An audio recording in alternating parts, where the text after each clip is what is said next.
ជំរាបសួរពុកម៉ែបងប្អូនដែលតែងតែនិយមទស្សនាដល់លើเพจគេថ្ងៃនេះក្រុមគេយើងខ្ញុំសូមជូនចម្រៀងយីគេមួយបទក្រោមចំណងជើងថា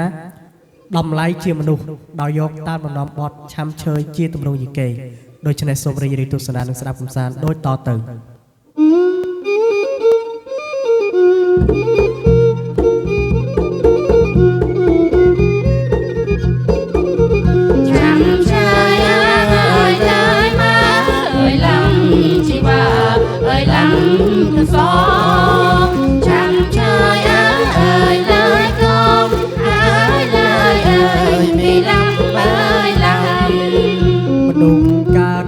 ជាមួយតម្លៃ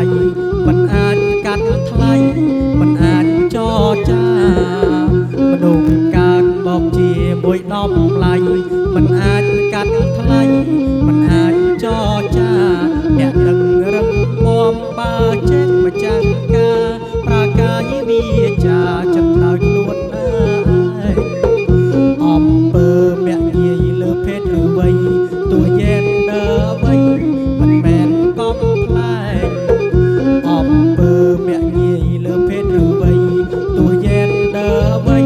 មិនមែនកំផ្លែងជាការរំលោភឬអាងជាក់ស្ដែងបំពេញអត់ក្រែងច្បាប់សិទ្ធិមនុស្សចាំឆាយាហើយមកហើយឡាំជីវ៉ាហើយឡាំគុស